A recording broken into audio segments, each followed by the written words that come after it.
Hello everyone, welcome back to my channel Richa education portal.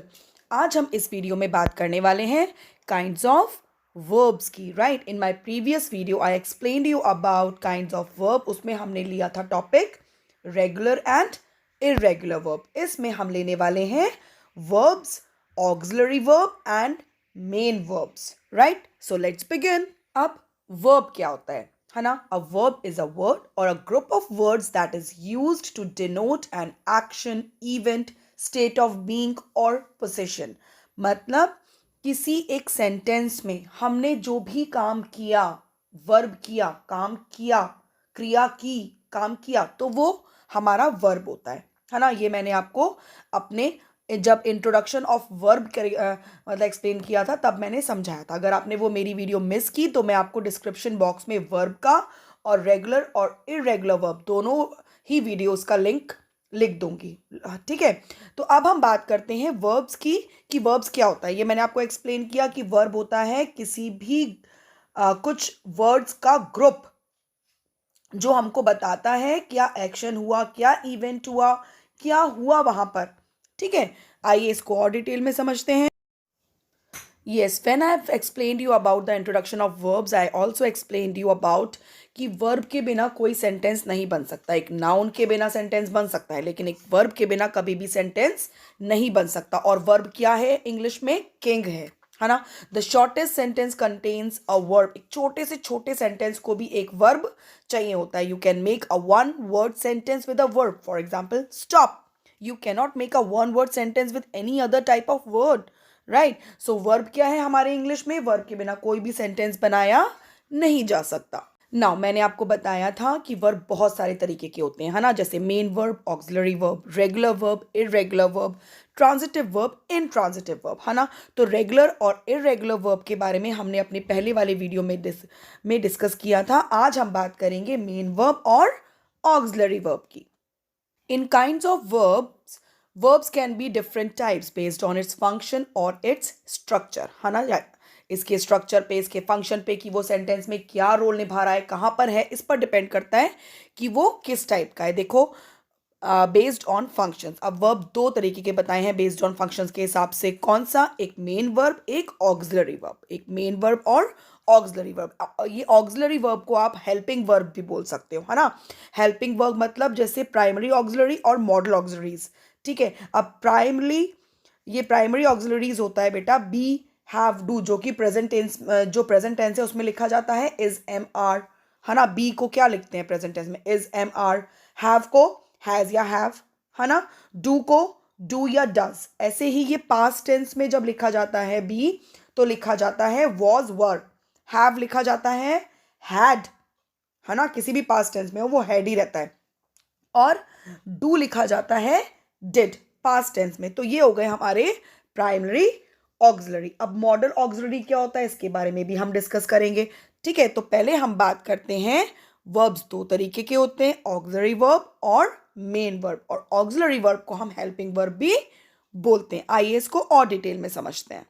Main verbs are primary verbs in a sentence. They show the actual action performed by the subject. They can be used by themselves in a sentence. अब देखो simple सी बात है, main verb क्या है? ये primary verb होता है। ठीक है, और ये क्या बताता है? एक्चुअल एक्शन क्या हो रहा है। देखो जरा एग्जाम्पल में, द नाइटिंगेल सिंग्स स्वीटली, है ना? तो यहां पे सिंग्स क्या है हमारा? प्राइमरी वर्ब है। यस, आदम बेक्स डिलीशियस केक। तो बेक्स क्या है? हमारा मेन वर्ब है ना? प्राइमरी वर्ब है जो हमको बता रहा है एक्चुअल एक्शन की क्या हो रहा है। नाइटिंगेल अच्छा गा रही है तो सिंग्स क्या हो गया? एक्चुअल एक्शन जो अभी हो रहा है।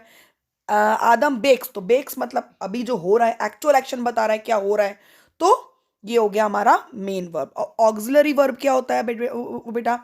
Auxiliary verb are verbs that are used before the main verb. Main verb से पहले जो यूज होते हैं, है ना? जैसे मैंने आपको बताया था इज प्लेइंग, एक एग्जांपल हमने, आपको याद होगा, इज प्लेइंग तो मैंने बोला था इज भी वर्ब है और प्लेइंग भी वर्ब है। लेकिन इज कौन सा वर्ब है, प्लेइंग कौन सा वर्ब है, ये मैं आपको बताऊंगी। मैंने ऐसा बोला था। अब आ गई बात ऑक्सिलरी वर्ब क्या होता है? तो ये क्या होता है? जो कि मेन वर्ब से पहले यूज किया जाता है, before, to show different tense forming and the person and number of the subject. देखो example, Vipul is playing the violin. तो आप बोलते मैम इज प्लेइंग वर्ब है. यस, इज प्लेइंग वर्ब है, लेकिन इज कौन सा वर्ब है?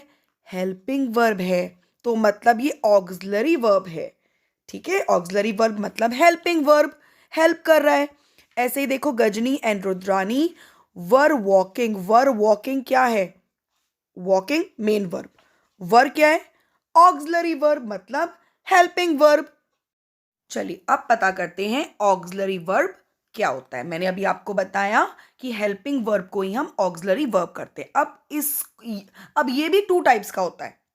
ठीक है, हेल्पिंग वर्ब भी टू टाइप का होता है. क्या? प्राइमरी ऑक्सिलरीज और मॉडल्स. ठीक है, अब प्राइमरी ऑक्सिलरी क्या होता है?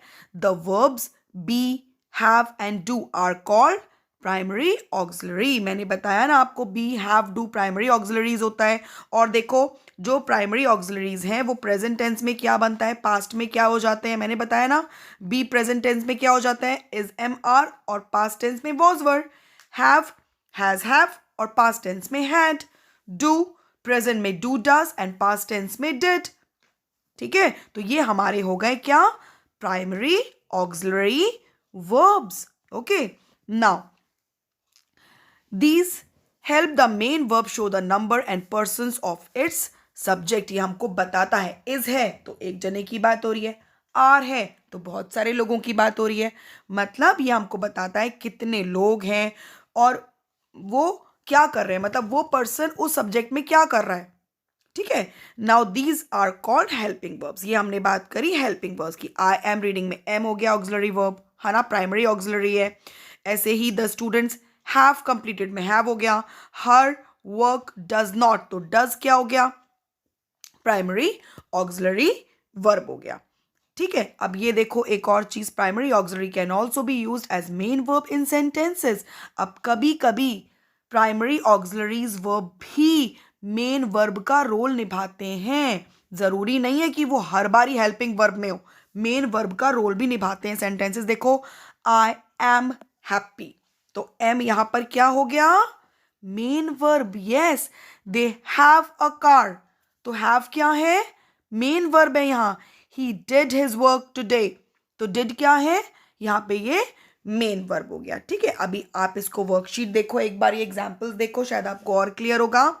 यहां पे देखो, underline the primary auxiliary and write if they are as helping verb और मेन वर्ब. अब चलिए हम इसमें पहले तो क्या बताएंगे, प्राइमरी ऑक्सिलरी. प्राइमरी ऑक्सिलरी आपको पता है क्या होता है ना. अभी हमने डिस्कस करा प्राइमरी ऑक्सिलरी क्या होता है. अब ये बताना है कि ये हेल्पिंग वर्ब में यूज हो रहा है या मेन वर्ब में यूज हो रहा है. ठीक है, देखो, Saim is a successful doctor. ठीक है, तो Saim is a successful doctor में हमको पहले बताओ प्राइमरी ऑक्सिलरी क्या है? इज, है ना, इज है, ये तो आपको पता चल गया. हाँ, अब Saim he successful doctor, Saim is a, वो है सक्सेसफुल डॉक्टर, तो यहां पे ये रोल निभा रहा है बेटा मेन वर्ब का. ठीक है, नेक्स्ट देखो, I am doing my homework. Am doing, am है हमारा प्राइमरी ऑक्सिलरी. यहां पे ये क्या है? हेल्पिंग वर्ब है ना. एम डूइंग एक साथ आ रहा है, डूइंग के साथ आ रहा है ये, है ना. नेक्स्ट देखो, the visitors at the exhibition were happy, तो वर क्या हो गया? सिंगल आया, वर हैप्पी, खुश हैं, तो क्या हो गया? Yes, main verb. I am not as good in English as Henry, तो एज है हमारा प्राइमरी ऑक्सिलरी. अब ये क्या आया है? As a, yes, main verb. Am को किसी की जरूरत थोड़ी है, तो मेन वर्ब है वो. दे आर गोइंग, तो ये क्या है? हेल्पिंग वर्ब है, साफ साफ दिख रहा है ना. आर गोइंग क्या है? हेल्पिंग वर्ब है भाई. आर प्राइमरी ऑक्सिलरी है और गोइंग के साथ बिल्कुल आया है, तो क्या है? ये हेल्पिंग वर्ब है. चलिए अब हम बात करते हैं मॉडल ऑक्सिलरी वर्ब्स की. अब मॉडल ऑक्सिलरी वर्ब क्या होता है? देखो, verbs like can, could, may, might, will, would, shall and should are called modal auxiliaries. They are always used with main verb and can never be used as a full verb in a sentence. Examples देखिए इसके. You may play in the evening if you finish your homework in the morning. तो may, ठीक है, may play, खेल सकते हो, may play. I can run, ठीक है. We should ask, should, तो may, can, should ये सब क्या है? मॉडल ऑक्सिलरीज हैं. ध्यान रखिए, can, could, may, might, must, will, would, shall, should ये सब क्या है? मॉडल ऑक्सिलरीज हैं. ठीक है. चलिए अब मॉडल ऑक्सिलरीज के बारे में हम जरा और पढ़ते हैं. Modal auxiliaries are use to express permission. जब हमें परमिशन लेनी होगी, सजेशन लेना होगा तो क्या मे यूज करेंगे, है ना. We can use can could to show ability. मैं कर सकता हूं, कर पाऊंगा, तो कैन कुड आएगा. ठीक. अगर हमको एडवाइस लेनी होगी तो शुड यूज करेंगे, है ना. We should never tell lies. Should, advice या suggestions. May, might, could to denote possibilities, मतलब जो हो सकता है. May be, may not be, it may rain tomorrow, या there may be a general strike tomorrow. तो यहाँ पे मे या माइट यूज होता है. ठीक है. We use must to show necessity, मतलब होना ही है, करना ही है. We should attend the assembly every day, वहां पे मस्ट यूज होता है. ठीक. ऐसे ही will, shall, would to show future actions. Future में क्या होगा देखो, शैल, वुड, विल ये सारे हम फ्यूचर में यूज करते हैं. I may not attend school on Friday. ठीक. ऐसे ही we use will and shall to show our intentions. हम क्या सोचते हैं किसी के बारे में, क्या इंटेंशन है. आई शैल, वी शैल, आई शैल, ये आई विल, वी विल. तो ये सब क्या है, हमको इंटेंशन शो करते हैं. तब हम ये भी, ये मतलब ये कैन, कुड, विल ये सब क्या है, मॉडल ये ऑक्सिलरीज हैं. ठीक है. फॉर द नेगेटिव सेंटेंस क्या करेंगे, कुड नॉट, विल नॉट. तो ये सब क्या है, मॉडल ऑक्सिलरीज के यूजेस हैं. इस वीडियो में हमने देखा फॉर्म्स ऑफ हेल्पिंग वर्ब, है ना. We use helping verb with main verb. ये हमने इसमें देखा, ये एग्जाम्पल्स के साथ सीखा. There are two groups of helping verb. ये भी हमने पढ़ा. एक तो प्राइमरी हेल्पिंग वर्ब, या उसको कहेंगे हम प्राइमरी ऑक्सिलरी, है ना. आप जैसे डू, हैव, बी मैंने डिस्कस किया था इसके बारे में आपसे अभी. ठीक है. और मॉडल हेल्पिंग वर्ब मतलब जो अकॉर्डिंग टू मूड चेंज होते हैं. जैसे हमने क्या अभी सीखा, जो हमारे मॉडल्स थे हेल्पिंग वर्ब के, उसमें may, can, could, should, may, might, could, shall, should, will not, could not, to make a negative sentence. इस तरह से हम फॉर्म करते हैं हेल्पिंग वर्ब्स.